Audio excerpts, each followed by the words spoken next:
Hello guys, bienvenue chez la Doha. It's about everything. On se met confortablement. Actuellement, j'ai pu comprendre qu'en France, c'était la célébration. Je sais pas, moi je pensais qu'ils fêtaient pour la galette du roi. Parce que je sais que c'est la saison qu'ils vont acheter des galettes et puis ils commencent à manger pour voir qui a eu la fève. Au début, je pensais que c'était ça. J'étais comme, oh, ok, c'est vraiment intense la galette du roi.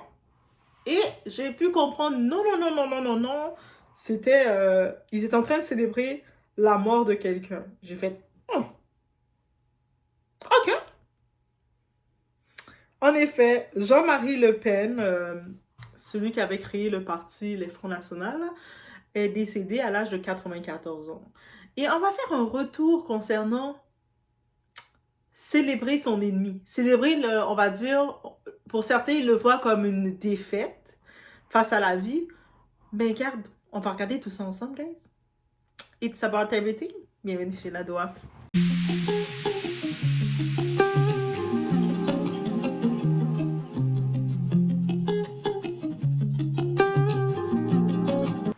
Donc, rapidement, j'ai vu sur beaucoup...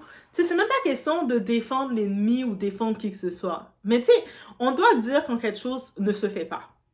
Peu importe. On doit dire quand quelque chose ne se fait pas.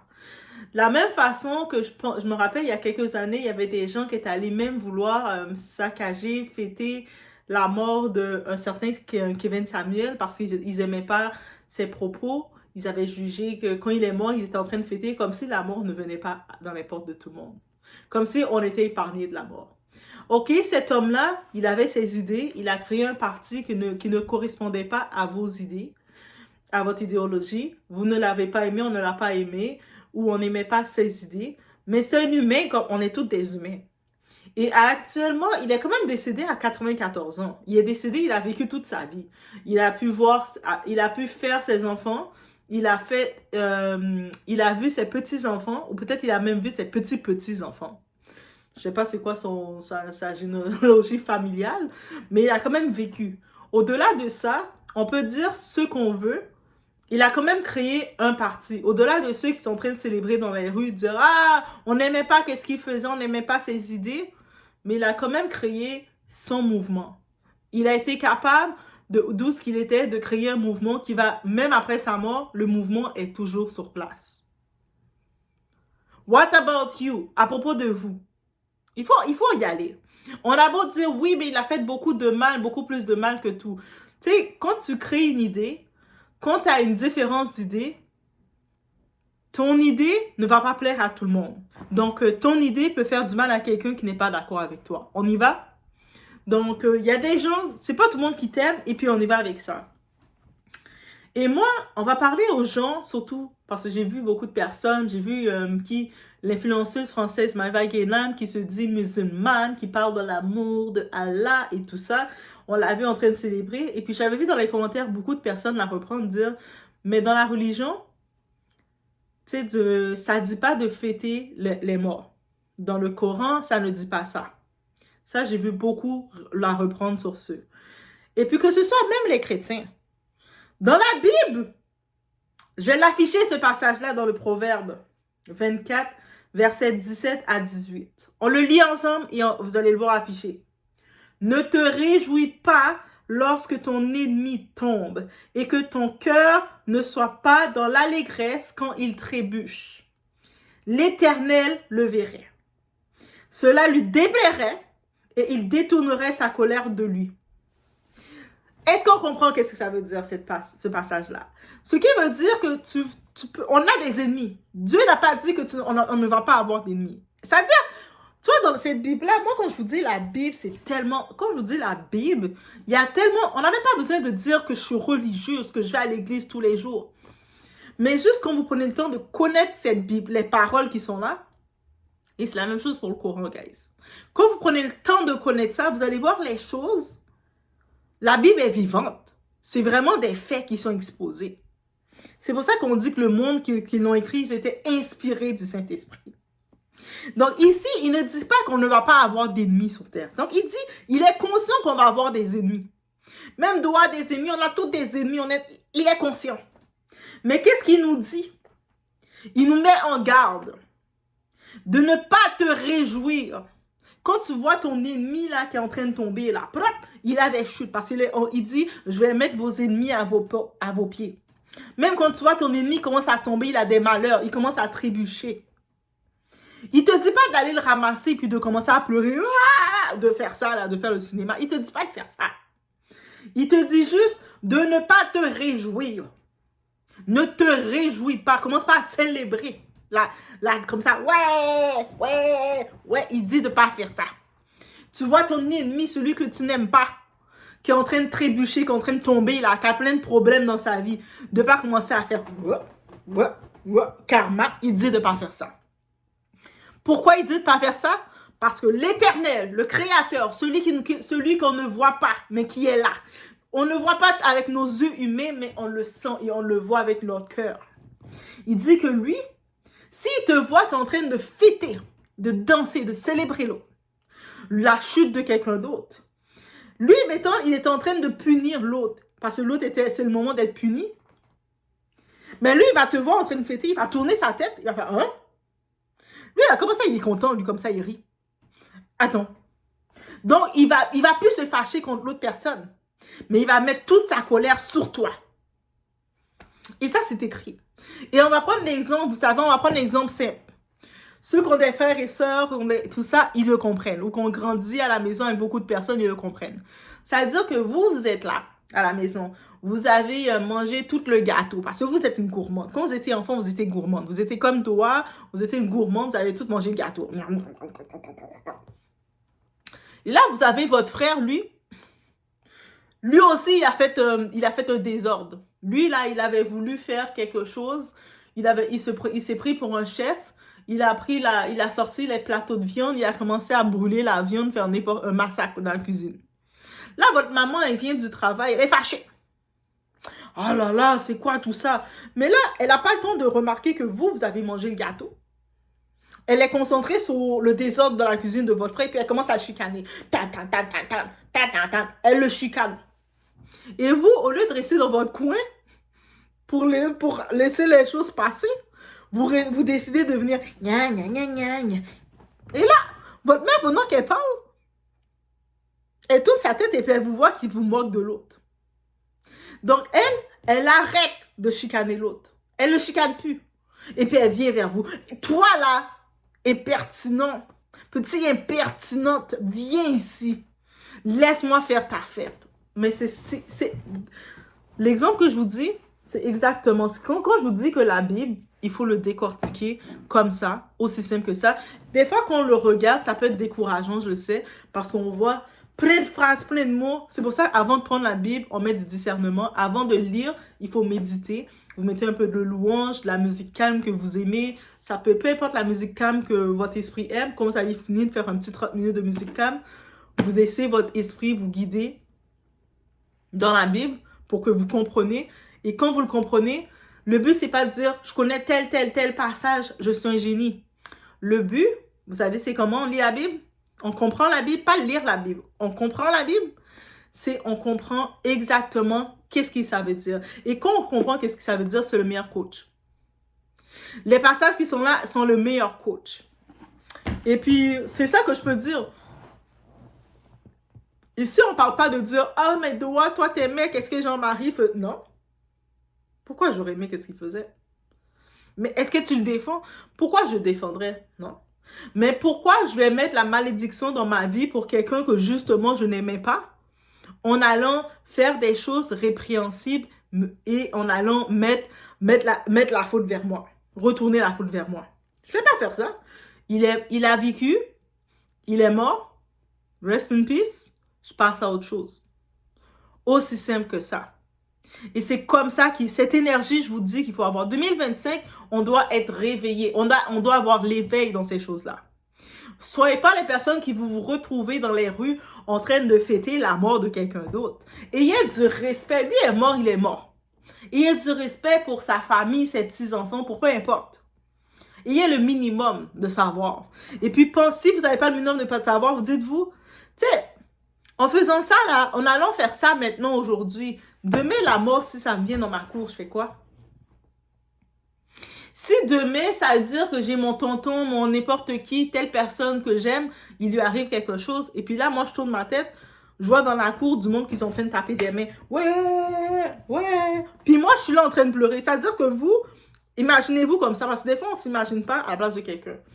Vous êtes là, vous apprenez quelqu'un que vous aimez qui est décédé. Vous êtes triste, vous êtes tranquille, triste, mais par contre, vous savez que cette personne-là, cette personne a été compliquée. Elle n'avait pas d'amis beaucoup, elle avait beaucoup de monde parce qu'elle avait dérangé beaucoup de monde. Peut-être elle avait brisé des choses, elle avait fait beaucoup de désordres. Cette personne n'avait pas d'amis. Ou elle avait beaucoup de monde qui l'aimait pas. C'est pas qu'elle n'avait pas d'amis, quand même du monde qui n'était pas d'accord avec son fonctionnement, ses choix. Mais vous, cette personne, vous l'aimiez parce que cette personne était bien pour vous. Parce que dites-vous que même le démon, il a ses partisans. Est-ce que c'est dit comme ça? Même le démon, il a ses partisans. Donc, cette personne-là, peut-être pour nous, la plupart, on n'aimait pas son parti, mais elle avait ses partisans. Mais vous restez juste tranquille. Vous dites, ah. Donc, c'était vraiment sur ça que je voulais vous mettre. Donc, si vous étiez en mode d'écouter des gens pour aller vouloir fêter, taper, même si vous voyez des micro-trottoirs où ce que des gens vont dire, qu'est-ce que vous pensez de telle personne qui est tombée, ou tu sais, de penser de la chute de quelqu'un ou de quoi que ce soit. Au-delà, en vrai, on ne connaissait pas ce monsieur. Oui, il a créé son parti était très hors peut-être de nos idées, de nos principes, il était très catégorique dans un mode de vie qu'il voulait, mais il avait sa vision. Au-delà d'avoir la vision qui ne nous correspondait pas, est-ce qu'on le connaît comme monsieur? Est-ce qu'on avait l'habitude de manger avec lui? Est-ce que c'était notre voisin même? Non, on ne le connaît pas personnellement. Donc, on ne peut même pas le détester personnellement. Humainement, on ne peut pas le détester personnellement. Donc, d'être rendu à un tel point à vouloir aller fêter la mort de quelqu'un, tu sais, attends, il faut comprendre. De vouloir détester à ce tel point quelqu'un pour aller fêter la mort de quelqu'un qu'on n'a pas connu personnellement, ça, c'est un autre niveau cérébral. Ça, notre cerveau est dans un autre niveau, une autre dimension. On a pris notre cerveau et l'a mis dans une autre dimension. Parce que je veux pas. Tu sais, ok, si tu as connu la personne personnellement et toi, tu veux fêter, vas-y. Si tu n'as pas la crainte des mots, vas-y. Mais encore ici, on répète cette phrase-là. Ne te réjouis pas lorsque ton ennemi tombe et que ton cœur ne soit pas dans l'allégresse, c'est-à-dire dans la joie extrême, dans tout ce que vous voyez, quand il trébuche. C'est-à-dire que tu vois ton ennemi. Tu sais, dans la Bible, ils l'ont dit qu'on a des ennemis. Tu sais, comme les religieux, là, les Hébreux, ils vont vous dire, vous ne devez pas avoir d'ennemis, néné, c'est pas humain. Vous pouvez les dire. La Bible a dit que c'est possible que j'ai des ennemis. Ils m'ont averti qu'on a des ennemis. C'est-à-dire, on utilise maintenant, en 2025, on utilise la parole de la Bible et non la parole des hommes. Guys, et là, ils disent, on recommence. J'aime ça recommencer. Ne te réjouis pas lorsque ton ennemi tombe et que ton cœur ne soit pas dans l'allégresse quand il trébuche. C'est-à-dire, ton ennemi, que tu sais que c'est ton ennemi, que tu n'aimes pas. Parce qu'on est humain. On a la nature humaine qu'on est. Donc, je t'aime pas, t'es pas mon ami, mais je vais pas me réjouir dans tes malheurs. Je vais pas me réjouir quand je vois que tu tombes. Je vais pas me réjouir quand mon cœur va pas être content quand je vais voir que tu fais des erreurs, tu tombes, tu trébuches, c'est comme tu as été renvoyé ou quoi que ce soit dans ta vie qui est arrivé. Je ne vais pas me réjouir de ça. Pourquoi je ne vais pas le faire?